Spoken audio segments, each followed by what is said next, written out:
নমস্কার বন্ধুরা, আজকে আমি করব চিংড়ি দিয়ে চিংড়ি ভাপা। আমি করব নারকেল আর সর্ষে দিয়ে।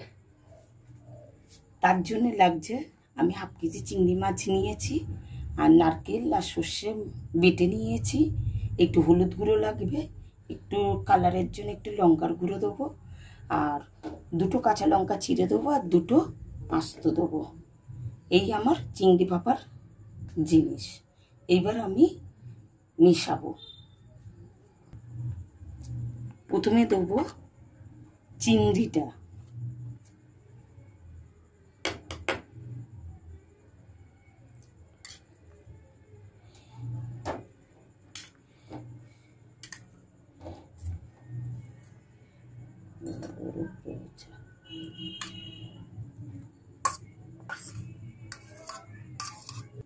প্রথমে চিংড়িটা নিয়ে নিলাম বন্ধুরা।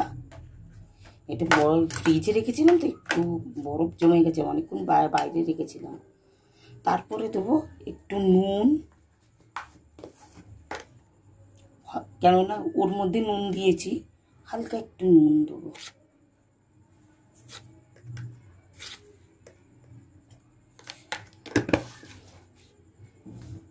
তারপরে দেবো এই নারকেল আর সর্ষে বাটাটা।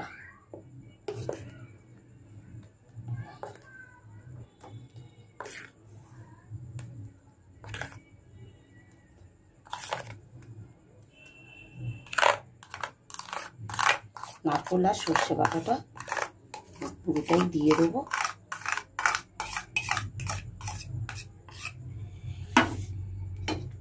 এরপরে আমি হলুদ দেবো আর লঙ্কার গুঁড়ো দেবো, আর একটু চিনি দেবো।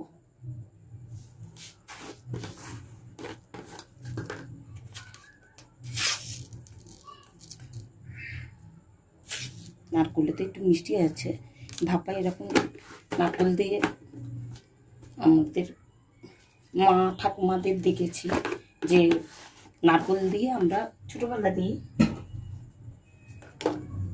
এই ভাপাটা করতো, চিংড়ি দিয়ে নারকেল দিয়ে বেটে করতো। এটাকে এইবার ভালো করে মাখবো।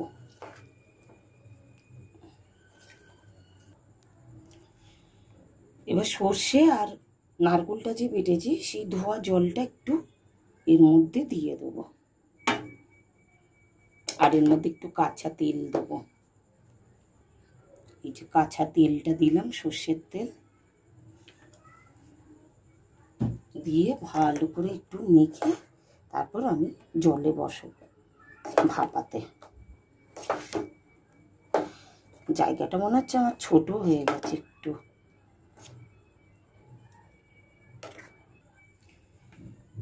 বন্ধুরা, আমার এইটা মাখা হয়ে গেছে। এবার আমি কাঁচা লঙ্কাগুলো উপর দিয়ে দেবো, ভালো স্মেল আসবে, আর একটু কাঁচা তেল ছড়িয়ে দেবো। আমার সব মাখা টাকা হয়ে গেছে।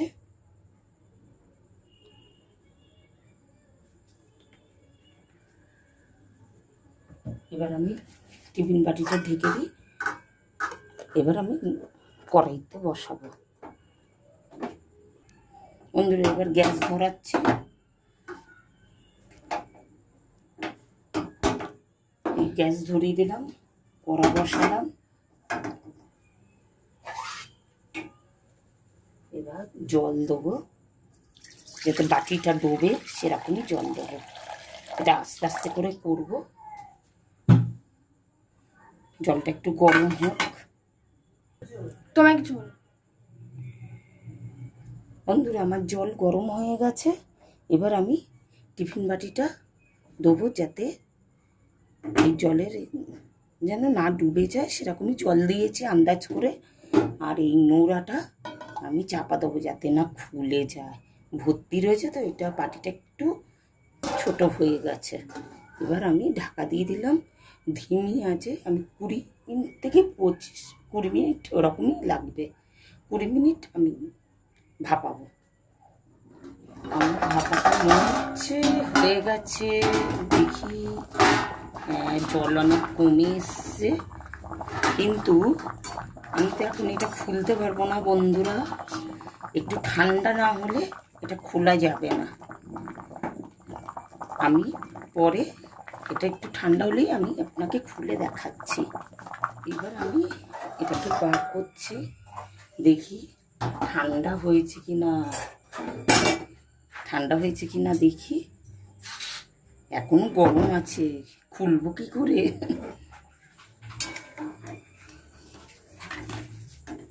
এটা নিয়ে আমি এখন এই পাত্রে রাখি, আর একটু ঠান্ডা হওয়ার দরকার। খুলে দেখাচ্ছি বন্ধুরা। এই দেখুন আমার চিংড়ি মাছ নারকেল সর্ষে দিয়ে ভাপাটা কেমন হয়েছে বন্ধুরা, আপনারা এরকম খেয়ে দেখবেন।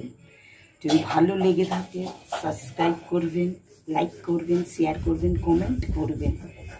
এটা কিন্তু সর্ষে আর নারকেল দিয়ে খুব কম মশলার মধ্যে এরকম ভাপিয়েছি।